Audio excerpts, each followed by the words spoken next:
নমস্কার, আমি অংশুমান। আমার পূজাঞ্জলি চ্যানেলে আপনাদেরকে স্বাগত জানাই। আজ আমি শনি গ্রহ সম্বন্ধে আলোচনা করছি। এই শনি গ্রহকে গ্রহরাজও বলা হয়।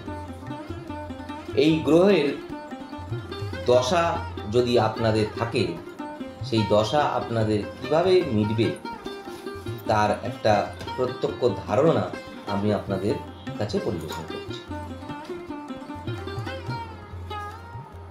শনৈশ্বরের দেহকান্তি ইন্দ্রনীল মণির মতো। এর মস্তকে স্বর্ণ মুকুট, গলায় মালা এবং শরীরে নীল বর্ণের বস্ত্র সুশোভিত। ইনি শকুনের পিঠে বসে থাকেন। হস্ত ক্রমান্বয়ে ধনুক, বাণ, ত্রিশূল এবং বরমুদ্রায় সুশোভিত। ভগবান শনি সূর্য এবং ছায়ার পুত্র। একে ক্রূর গ্রহ বলে মনে করা হয়। এর দৃষ্টিতে যে ক্রূরতা আছে তা এর স্ত্রীর অভিশাপের কারণ।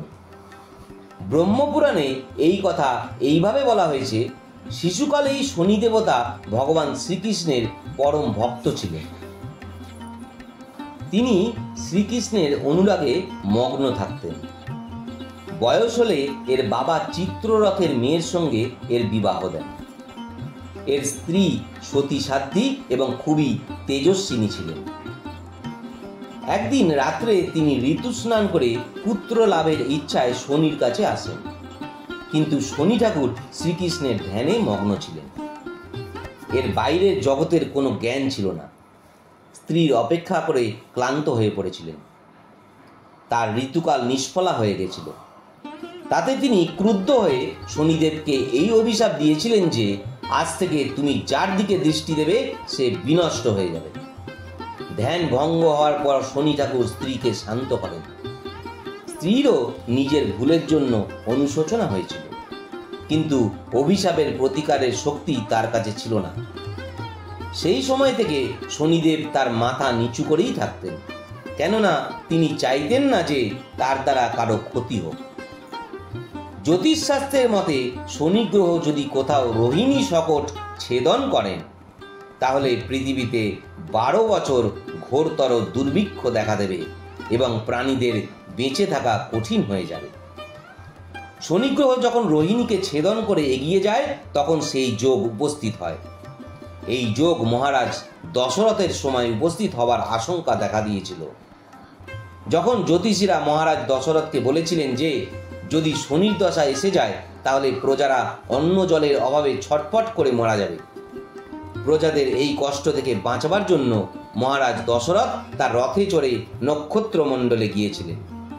সেখানে গিয়ে দশরথ সর্বপ্রথম প্রতিদিনের মতো শনিদেবকে প্রণাম করেছিলেন এবং পরে ক্ষত্রিয় ধর্মানুসারে তার সঙ্গে যুদ্ধ করবার সময় তাকে সংহার করবার অস্ত্র প্রয়োগ করেছিলেন।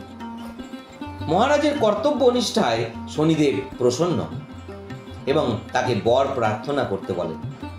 মহারাজ এই বর প্রার্থনা করেছিলেন যে যতদিন সূর্য নক্ষত্র প্রভৃতিরা বিদ্যমান থাকবেন, ততদিন তিনি যেন শকট ছেদন না করেন।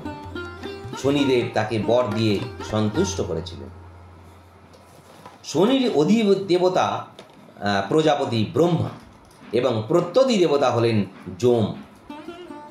এর রং শ্যাম বর্ণ, বাহন শকুন এবং রথ লৌহ নির্মিত। ইনি প্রত্যেকটি রাশিতে 30 মাস ধরে থাকেন। ইনি মকর ও কুম্ভ রাশির স্বামী। এর মহাদশা 11 বছর। এর শান্তির জন্য মৃত্যুঞ্জয় জপ, নীলম পাথর এবং ব্রাহ্মণকে তিল, বিউলি, মোষ, লোহা, তেল, কালো কাপড়, নীল কালো গরু এবং জুতো, কস্তুরী এবং সোনা দান করতে হবে।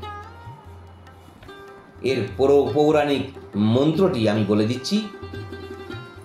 ওম নীলাঞ্জন চয় প্রখ্যং রবিসূনু মহাগ্রহং ছায়ায়া গর্ভসম্ভূতং বন্দে ভক্ত্যা শনৈশ্চরম। এর বীজ মন্ত্র ওং প্রাং প্রিং প্রৌং সঃ শনৈশ্চরায় নমঃ। আর সাধারণ মন্ত্র ওং সং শনৈশ্চরায় নমঃ। এগুলির মধ্যে যে কোনো একটিকে শ্রদ্ধা সহকারে একটি নির্দিষ্ট সংখ্যায় জপ করা উচিত। এর জপ সংখ্যা 23,000, আর সময় সন্ধ্যাকাল। তা শনি গ্রহর থেকে মুক্তি পাওয়ার কিছুটা উপায় আমি আপনাদের কাছে বললাম।